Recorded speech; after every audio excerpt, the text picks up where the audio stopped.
Hype Network presents. On this episode of season 4, let's talk. Well, actually, if you come to think of it, right, most actors, if they're starting, they're so scared to, be part of a production where they will only come out once or twice.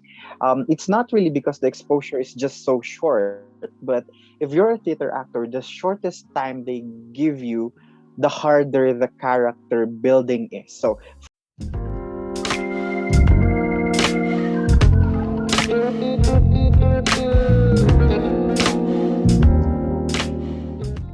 Hey folks, welcome back to the Rajiv show. And wow, it has been an amazing journey. I just want to say I'm excited to have my guest today. My guest, a little bit of backstory on my guest. My guest, I met him in the start of the year, and it was an amazing experience working with him, which we're going to talk about here. We acted on a movie called 10,000 Errors, which was directed and produced by Jill and Hanjong, who will also be part of the Rajiv show in the coming months. And I acted alongside Mr. Satan himself in the characters. There's no spoilers anyway. So I don't know how to introduce my guest now, Mr. Satan, or let me introduce Butt Qasim Khalid. How are you doing, pal? Hey, pal, how you doing? Hi. Well, first of all, thank you so much for inviting me to the Rajiv show.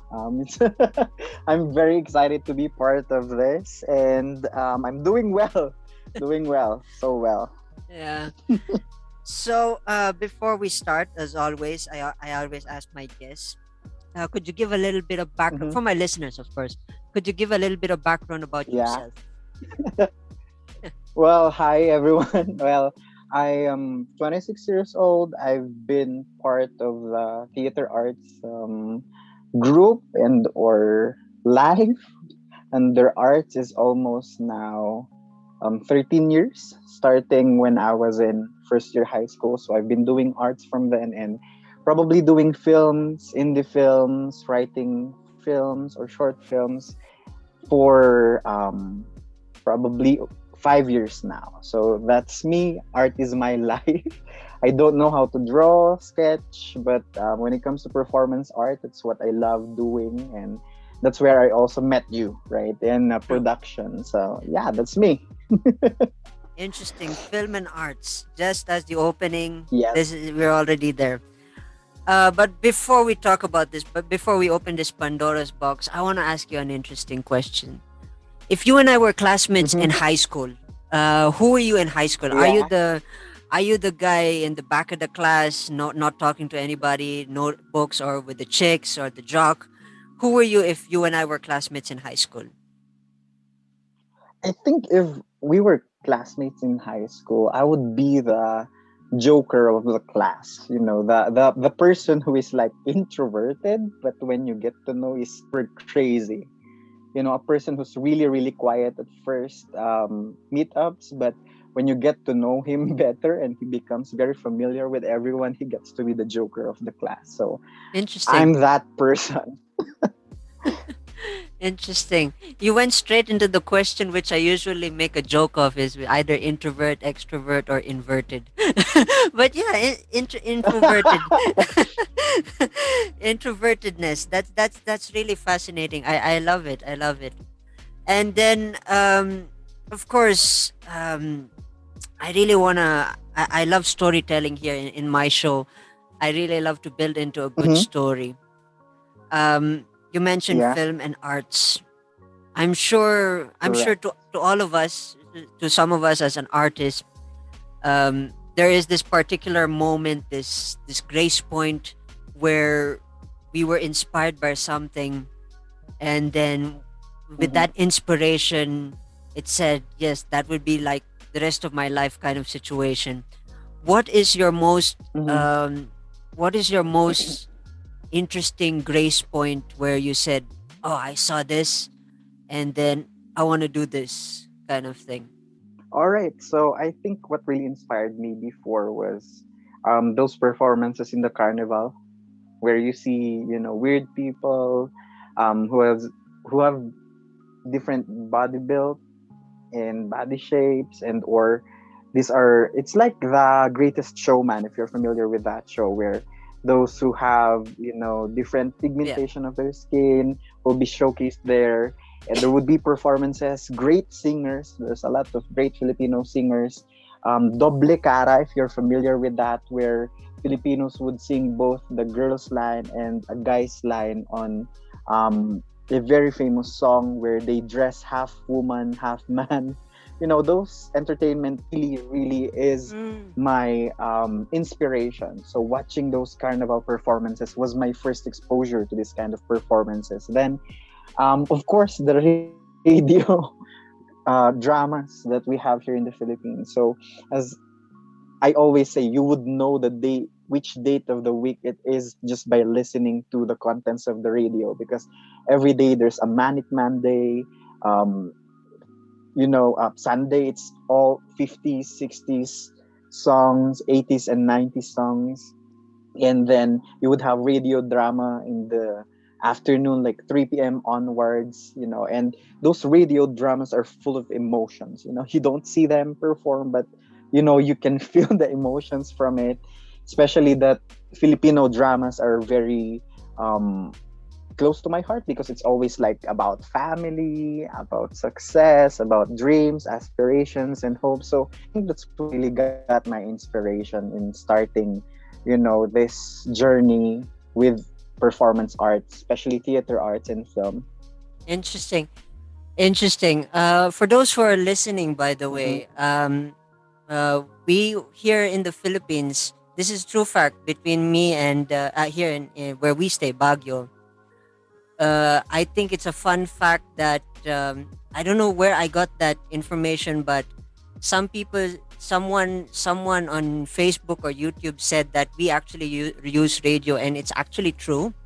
We still listen to Mm-hmm. radio, uh, and um, and yeah, as mentioned by my guest, uh, there is actually a show in where I stay. This is actually one of my sharings, is that where I stay, it's actually we also listen to, I don't know what language you guys listen to, because I ours is more the Ilocano Yes, stuff. correct.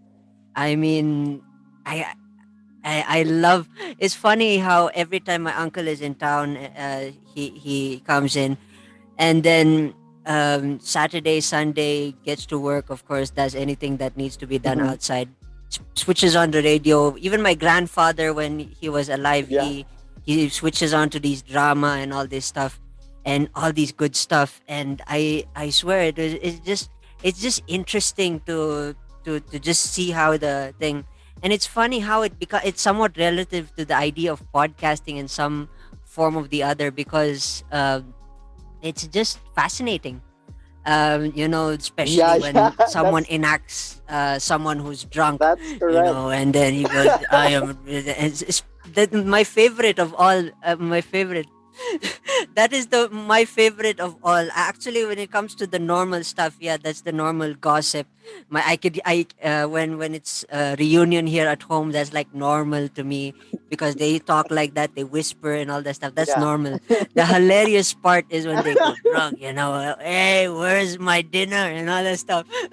But of course, in Yeah. our language, in That's why it's Ilocano, very so it's relatable as a child, really really because your hilarious. your family talks like that, and then you will hear it on the radio. It's like representing part of the family, and sometimes you Yeah, you yeah, get these true, characters, like true. what you said, a drunkard probably, and then you will relate this one to someone in the family. So it becomes like the bonding of the Yeah, family, like listening to the radio drama, and he sounds yeah, like you, or you talk like that, and then we all laugh yeah, together. true. So yeah, that's funny. And the one thing I learned, that I don't know, looking back at it now, it kind of made me realize this. For those who don't know me, and I don't think I have shared this with anyone else, is that there. Sorry, I had to laugh there because saying when I was. I have this ability of creating multiple characters, and I do not know how I had the ability to do this, but I think I mentioned this in a Mm-hmm. conversation with Roma Miklat in her episode, where I used to listen to this TV show called Whose Line Is It Anyway? And for those who know, of course, I do trailer Mm-hmm. reaction. I'm a major cinephile, especially on especially TV shows. I'm a sucker for a good TV show. So during this I don't know, during this period, I don't know what period this was in my life, where I used to watch a lot of this Whose Line Is It Anyway? Improvised. This all English improvised. So someone will say, um act like a drunk man with underwear in his head, and then they come up with a character that will say something that would make them build that character. And the relation to this, by the way, to what talking about in radio is, I do not know if I also picked up some of the ability to create characters on the spot via listening to those characters that are in the Mm-hmm. radio and mixing that up with the characteristics. Because in Whose Line Is It Anyway, you have the visual side of it, the TV, because you're watching on the TV, or you're watching on a laptop, or watching it. So I kind of had that. I don't know. I'm just trying to fix the puzzles here, and I'm just speculating probably because it's funny. I can make five characters on the spot, and and then I can just go nuts. And I am not gonna perform that because the show is gonna go where. Well, that's that's one of the workshops that we do in theater arts, where you characters on the spot. And you're correct, right? I told you I have those as my inspiration, but mostly I think that as Filipinos, we're like, one thing that we do as a Hmm. child, I think for everyone, is to Yeah. mimic, grown-ups. Like, we act like them, we talk like them. So growing up, I always am very fascinated with different silhouettes of people, the way they stand, the way Yeah. they smell, even the way they talk, the way they hand the ketchup or whatever. I observe these things, and then I mimic them to make jokes about people as a child. It was not yet Yeah. offensive, to mimic people. Like, it's funny if you're able to mimic somebody before. So I think it all started there too. And then, actually, as growing up and being part of the theater arts productions and or groups, then it becomes easy for you to create character and or imagine a character and put it into life. So I think it started from those radio dramas as well, and the things that I've observed as a child. So it's pretty interesting. And then character building. I mean, I'm a terrible writer, but I'm a very good imaginator. It's really creating characters is, for me, is natural, especially characters that I emulate. Like I said, major cinephile, American movies, Italian movies. Mhm. Sometimes Yeah. I remember this distinctively. Oftentimes, I don't know if I've shared this, but if I have, I would have.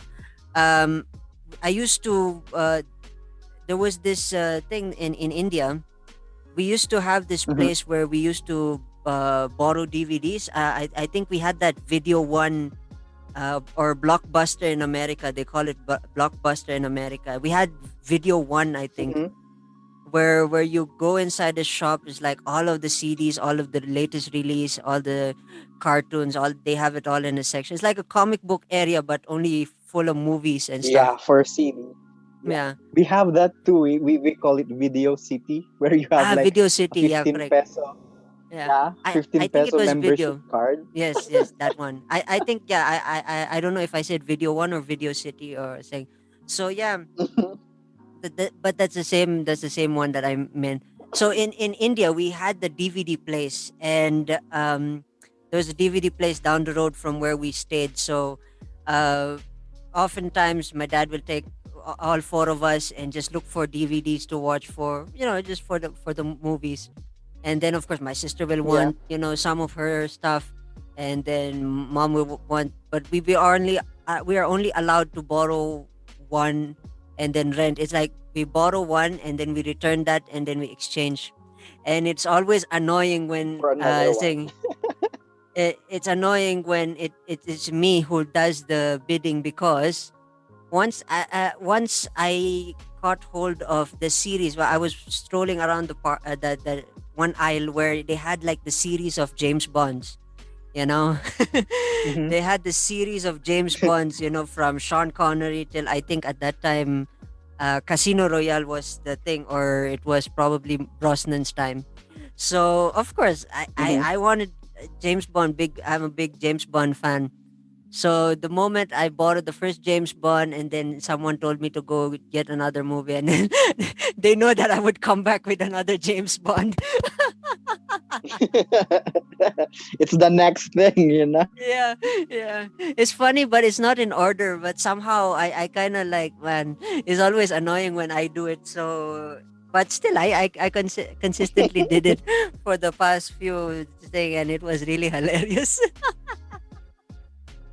Well, you know what? Funny thing is, we also have that in the Philippines, and sometimes they would only have like 2 to 3 copies of each, DVD CDs, right? Yeah, So yeah. sometimes you watch season one of something, or CD one of something, or probably the first, what do you call this? The first movie, and then you Mm. come back to exchange it for the second movie, and it's not there, so you have to Yeah. wait until it was returned. And sometimes you go there morning, lunch, and afternoon just to check if it's already returned so you can borrow it. We Yeah, also have true. that here. True. I agree. It's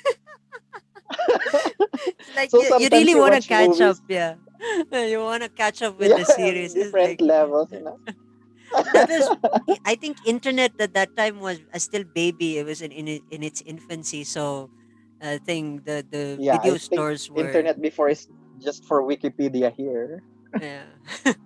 But yeah, looking back at those memories, kind of, yeah, brought me back, because the funny thing is, I want to relate this to the next thing. I'm gonna take myself to high school, and I remember our uniform back then. This is connected to, of course, the the James Bond stuff. The James Bond. This is the funny part.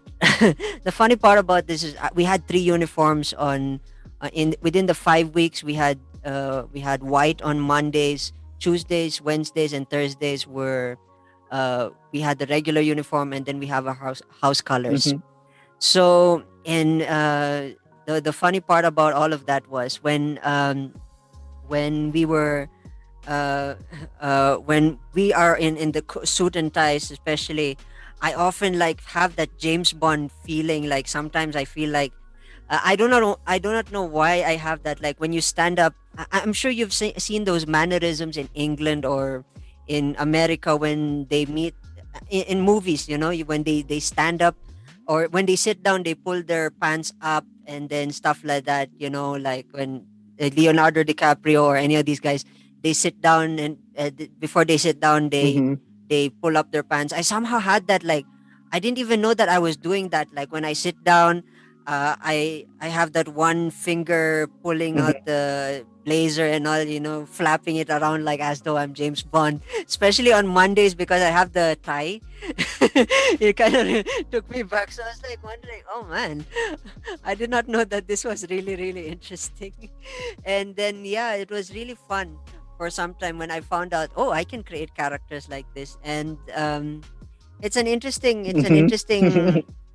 feeling of everything, watching a movie. Suddenly, out of the blue, uh, I somehow come up with an accent out of the blue. Um, Recently, also, this is also correlated to James Bond, but in England, I've been watching Peaky Blinders. Have you seen Peaky Blinders? I've seen a lot of reviews about it, but I haven't It, started watching it yet. I'm not gonna spoil it for you because it is the best of the best. But Peaky Blinders, Brummy, the origins of the characters are from Birmingham, England. So the accent, Oh, I think, is Brummy. So the yeah. British is very low and very saying, and sometimes it sometimes it comes out of me, especially Hmm. especially when I'm talking to myself, be like, whoa, whoa, whoa, whoa, wait a minute, why am I talking in a Brummy accent all of a sudden? You're kind of It- adopting it's what fun. you're watching. Yeah. No, but this is the funny thing is though, it's in my head, it's like be thinking around, what if you told I don't know if I don't know what accent this is. I'm not insulting any accent, but sometimes it's like, Mm-hmm. what do you think about? What do you think about having a little bit of lunch now? You know, something like that will come out of my head. It's kind of weird. It's kind of creepy. So imagine that. Hearing those kinds of words from me is like, whoa, whoa, whoa, where's this coming from? Well, I remember to, if we see characters like that James Bond, and you dress like him, even us, we use blankets and or whatever that we can make do with, so that we Hmm. can just try to mimic those characters. So that's really interesting. High school life is so funny. It's the exploration stage, and a lot of characters. TV is already there when we Yeah. were in high school, and there's already internet, so there are some videos that you can watch, and phones are already there, Nokia phones with screens that are Yeah. big, so you can watch videos on them. So yeah, it's fun times. It's funny how I miss those fun times when it comes to creating. You know, it's just there's something about that. There's a philosophy. I've actually been wanting to ask you from an actor. I do not know if I can consider myself an actor already based on Hmm. the performance that I got even as a small thing. I mean, you're the professional, you've been in the Yeah. business. Am I already classified as an actor for that small bit that I did? Well, to be honest with you, in theater arts, there are no small roles, right, or big parts, or you Interesting. only did this or only did that. To be honest with you, my first role ever was a grass. So just imagine, just wearing plain green shirt and pants, and you acting as a grass, and from then on, I think my second role I became a tree. It's like a production in high school where we try to show the nature. So there are no small roles. So once you start, acting or being part of something, you already are considered an actor. So yes, you are already considered an actor. Of course, many people who work as an actor as a profession would say that you would at least need three good roles that Yeah, the yeah. people will recognize you for. But for me, as a theater actor, once you start being there, once you start performing, any role that you have, may you be the person who died on the scene, who just passed by, you're an important part of the scene. So it's not complete without you. So once you step on that stage, when if it's a film, once you are inside the frame, then you're already considered an actor. May it be a commercial, an infomercial, a movie, a short clip, or whatever. So long as you're in that frame, you're already acting. You're already an actor. So yes, Wow. you're considered an actor. That's so powerful. I wanted to actually ask you the philosophy, but somehow you covered it in this context. It's just really fascinating, fascinating, interesting perspective, and the Mm-hmm. the fire within the expression is really I love it. Um, and I don't know what to say. It's mind blowing, to be honest. It feels like a huge honor now, Well, and that justifies you as a legend to me. So yeah. well, actually, if you come to think of it, right, most actors, if they're starting, they're so scared to be part of a production where they will only come out once or twice. Hmm. It's not really because the exposure is just so short, but if you're a theater actor, the shortest time they give you, the harder the character building is. So for example, you will just be a person who's gonna pass by. You think that that's easy because I'm just gonna walk across the stage or the Yeah. frame in a movie, but that actually is one of the hardest thing to do, because you need to be in character from the point you enter until the point you exit. Because imagine, if you are the main character, you have a lot of time to defend your character, right? You can Yeah. do mannerisms, you can show this and that, because you have a long period of time to show everything that you have as a character. But if you're only given like 5 seconds to show there, you Hmm. need to make sure that within that 5 seconds, your character is standing. So the shorter the time you have when you're acting or performing, the bigger the responsibility is for you to prepare and perform. So Interesting. sometimes people think that, oh, he's just passing by, but actually the preparation of you passing by is very tedious, right? You need to know how old you are, how he walks, how you smell. You know, even if people are not really smelling you in videos, but your appearance gives them the sense of smell that you're wanting to portray. You know, if you dress nice, then that means that you're a person who passed by who has this type of salary. You know, there's a lot of background that is happening. So even if you are just a plant in the background, you know, portraying a plant and or a grass and or a pine tree, you know, you have to have history. It's not just you mimicking how pine tree stands or how bamboo sways if there is an air blowing, but you have to have a history. How old am I? Where am I standing? What is the type of soil I'm standing? So, you know, you have to be technical about all these things. So that's it. The shorter time you have, the bigger preparation you actually have to. Wow. So there are no small roles. Man, I'm going to put that as your quotation. That's really, really powerful. That is a powerful statement that Singh. And now, yeah, I feel honored. I wanna dive more deep into film. But before I Mm-hmm. do that, because of constant interruption in this recording, um, we're Yeah. gonna have a short break, folks, and then we'll be right back after these few short messages. I like to have a good time when I listen to my horror podcast. Her left arm Oh, was that's chopped so. off, Oh my god, caused really? a panic all over the Prolonged country. their deaths for like months and The months. frightening, alarming, real life tales show is my horror podcast. My horror podcast. That's Can it? we pause it? This, 'Cause this is your scary part? Be scared and laugh hard with the frightening, alarming, real life tales show every Friday on all major podcasting platforms.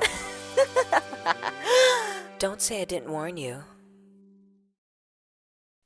Hey, folks, welcome back to the conversation here with the legendary actor. And our first half has been interesting. It was interesting about characters, and I love the conversation because we opened up into the ideas of creating characters and having the ability to improvise. Actually, we opened the conversation into improvisation through practice and sometimes when it comes naturally to you or when you're inspired by things. And if you haven't heard the first half, of course, you gotta go listen to the first half. What's wrong with you? Why are you listening to the second half first? But yeah, my guest, of course, Butt Qasim Khalid.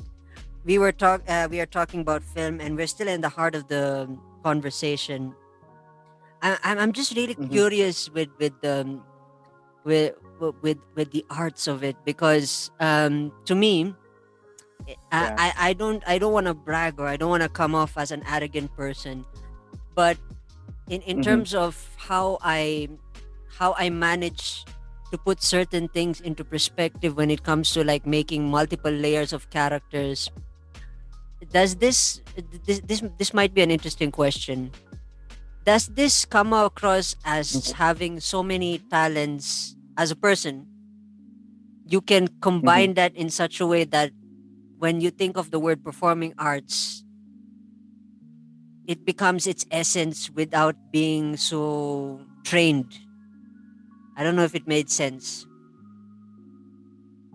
Mm-hmm. Well, um, actually, of course, you to be a professional performer in film or in theater arts or in performance art in general, practice is needed. Not, I don't believe that practice makes something perfect, right? But I believe it makes something permanent within your system. Hmm. So practice makes permanent. That's my statement always, right? It's not that you become perfect. So most of the time we already have that raw talent. So we don't need really to practice every day to show that. But if you have multiple talents and you utilize that, then that's already a start, right? You Hmm. don't really need to become the best to start, but Hmm. you have to start to become the best. So, it starts there. So when Interesting. you take that first step, then that's already a big leap to what you want to become in the future, or in that industry or field that you are entering. So yes, of course, multiple talents together, even without practice, can be used in performance art, right? But still, practice is essential for the things that you do, putting it into perspective. Because the way I see it, I mean, like I said, not to brag, I've had my fair share of Mm-hmm. different tastes of Yeah. different taste of um, what's this? Different taste of forms of different art. I mean, for those Mm-hmm. who know me, I of course I spent half my life in the comic book world. I've always been delved into that. Yeah. And then in high school, uh, there was a period in my life in high school where I got into dancing. I've never Mm-hmm. tried mime. My sister did try. My sister tried mime, but somehow Mm-hmm. with the arts, drawing, the dancing, and then when I got out of high school, or dropped out of high school, and pursued animation, and of course, during the break, I also got into music. Somehow, Mm-hmm. when it came to this thing, there's this play that my classmate at college, we made this play, which was a production which had grades and everything. I did not Mm-hmm. know why, for me personally, it was easier for me to get into a character of that caliber. And then, of course, Mm-hmm. with 10,000 errors, even though I didn't do much there, somehow Mm-hmm. I was there in the moment, and somehow I knew. And I do not know yeah, I could not really explain. That's why hence the question, you know, is Yeah. it a combination of all those things that I've been submerging myself into, like arts, physical arts, uh, Mm-hmm. expressional arts like dance, and and all the other forms of arts that I've missed out, musical arts. Is that Yeah. kind of like a thing? Is because I often wanted to. I've really questioned my thoughts and how it is, and then in connection to that, to the earlier conversation, how is it possible that I can make characters that much? Of course, regardless, even if you take out character, if you take me out of not watching anything or something, I can still make a character on the spot. It really Mm-hmm. baffles me. uh, and makes me a weird cookie sometimes. But yeah, Yeah. Well, you know, um, to answer that question, it's actually very interesting because that you asked that question, because arts is a collective experience as well. So long as you do something, you're already telling a story. yeah, The moment that you wake up in the morning, that's already telling a story. The moment you yawn, that's already the start of your day. So everything that we do in life is actually a collective experience of perspectives, stories, sides, and energy together. So yes, you being able to portray a role very easily is because you carry an emotional baggage from the past that might be related to it. So in theater arts or in performance arts, that's what we call your baggage, right? So every time that you do a character and it becomes so easy to you, it's because you have this hugot, as we call in Tagalog, right? Where you can just grab it anytime because that's a baggage that is readily available for you. And mm, sometimes it's hard for you to portray something because it's very different from your experience. But then you still find a way to relate that to something. So, for example, it's easy for you to portray a role of a lover. It's because you've loved someone in the past. But if you have not loved someone in the past, it's going to be hard for you to portray yourself as a lover. However, you loved something in the past. Like, for example, you love a favorite dress, you have a favorite shoes that you loved so dearly. You can use that baggage to portray a role loving someone, thinking that that someone is your shoes that you loved before. So yes, your experience of having this thing where you can easily portray something or a character, that is because of your collective, experience with different art forms. Because every time you do an art form, you're already telling a story. May it be you singing, because the song, the lyrics, the way you sing it already tells a story. Dancing in itself is a form of storytelling. So it's not always the use of words that gives out the story. Most of the time, it is the action, the mannerism, and the way we do it too. So you're correct, right? Sometimes it's very easy for some people. That's because of their collective experience. That really blew my mind. I mean, at least now I know a little bit more about myself through the things that I do. Because that's the Mm-hmm. one question that I've often wondered. It's like, you know, in my experience of acting is that um I don't go into the trance and all that method acting. I've only read those things, and I heard that some of it is detrimental to health, especially with the method acting, Uh-huh. and Yeah. the method acting, and that's the only thing that I know that had acting in it. Um, but yeah, I mean, but it really fascinates me. I mean, it really blows my mind to think in such terms like that, like blows the whole world into a different dimension and putting a world. It's really fascinating. I don't know. I just find it mind blowing, and with the understandable psychological thing is that, oh yeah, I wanted to ask about that. Well, you Mm-hmm. spoke earlier about the philosophical side. What are your thoughts about the psychological side once you get into a character and then you get out of a Mm-hmm. character? That I've always wanted to know that. All right. Well, good thing that you asked that. So, many of the people who look into performance art think that these people are crazy. That's why they're in this industry, Yeah. because these are people with issues outside, right? So they want to break free from the person that they are and give into this character, because when they become somebody else, they can express themselves freely and Mm, get out of the current stage that they are in life, right? That might be true for some people, but for a lot of performance actors, it's just the thrill of being able to be someone else with the same body. Because what you do when you do that is to internalize properly. So internalization is very important, so that you will not damage your psychological part, the psychological part of yourself. Because when you internalize, you let yourself know that you are letting that character enter your body, mm, and to let that character have your mind, and let your mind be their safe space too.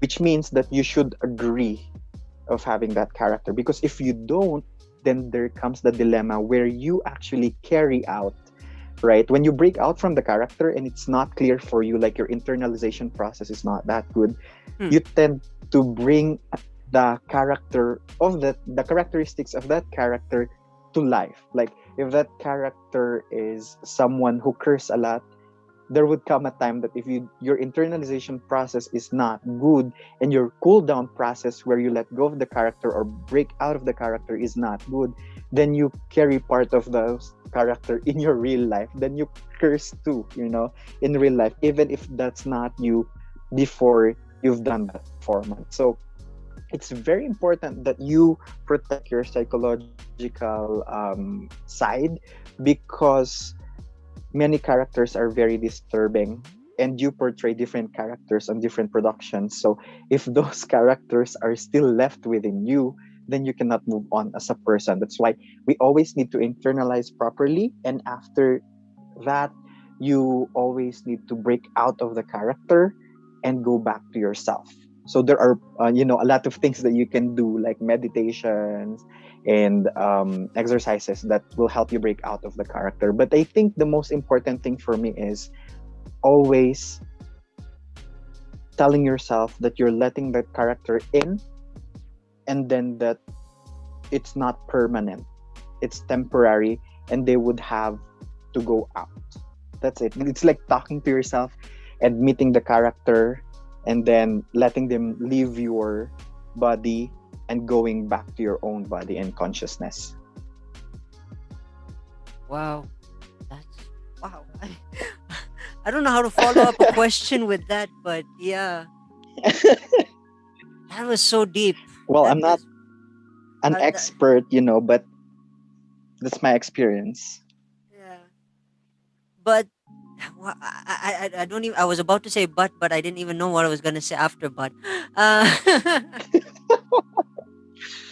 Well, do you want me to share how I usually do my internalization process? yeah, It's sure, just sure, quick. sure. All right, so I usually do it like this, right? I close my eyes. I review the character, how old this character is, the color of the shirt, mannerisms, all of that. I do my research for the character. Plus, what I do is I actually add everything. So I create a backstory. Why is he there? What time is it? What he likes? Past crushes in high school. I create my own background story, even if it's not given in Oh, the okay. character, so that I can create this whole reality, the whole reality of this character.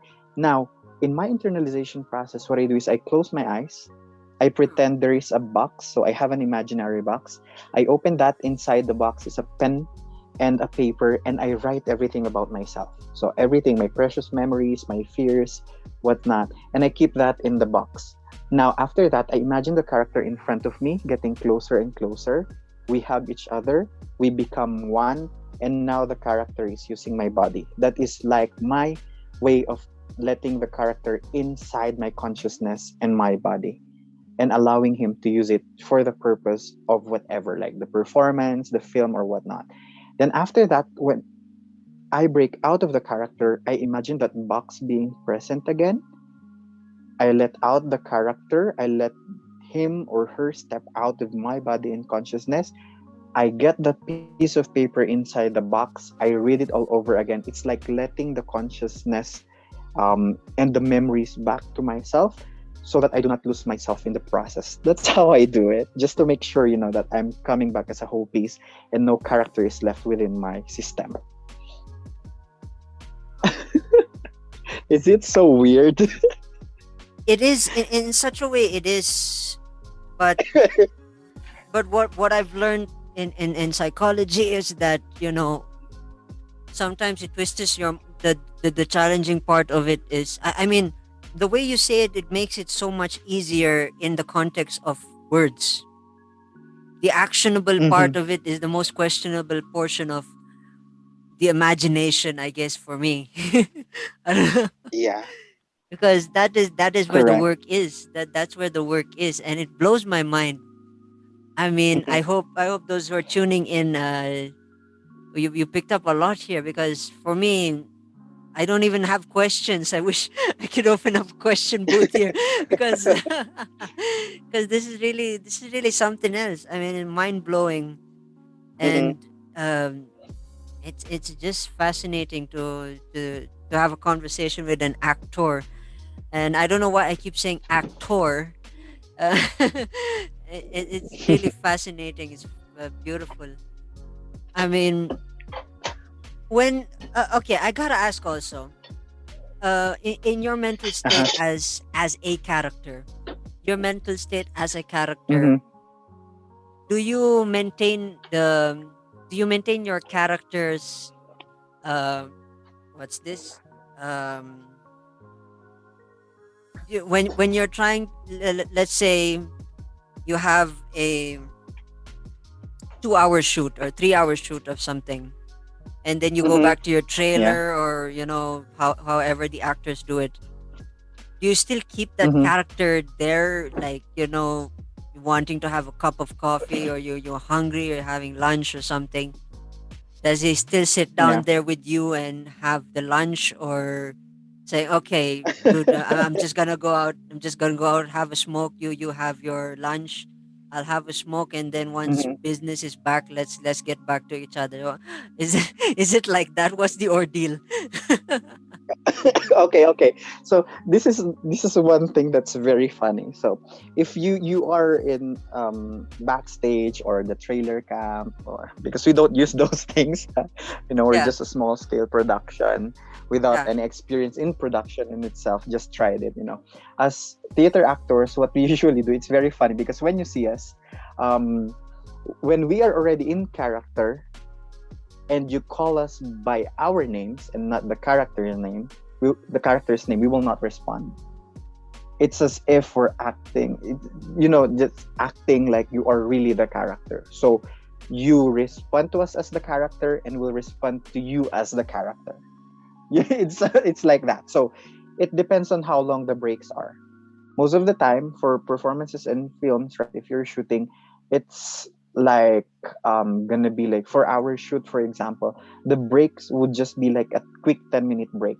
So most of the time you don't utilize that time to eat or drink coffee that you like personally, Mm. but what you do is you eat or drink whatever the character might eat or drink based on how you built up that character. So most of the time, you would see these people in films and or in performance, when they're having their break, they're not really breaking out of the character because they would need time again to go back to the character, which might take time and which might be hard.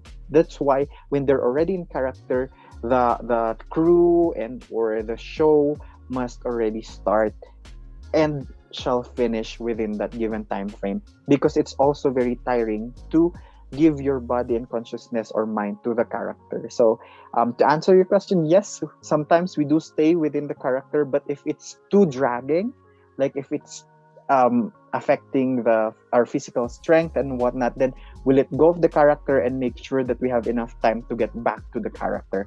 Because if you eat your favorite food, for example, having that character internalized within you, then you're breaking the internalization process that you have. So there would be a lot of internalization process, but with what I do, I cannot do that because I cannot function as myself and the character. I only need one personality within my body and consciousness. So I stay in character if I can, in a short period of time. But if we have like an hour break or so, then I will break out of the character, make sure that I eat or have a rest within the 30 minutes and go back to my character the next 30.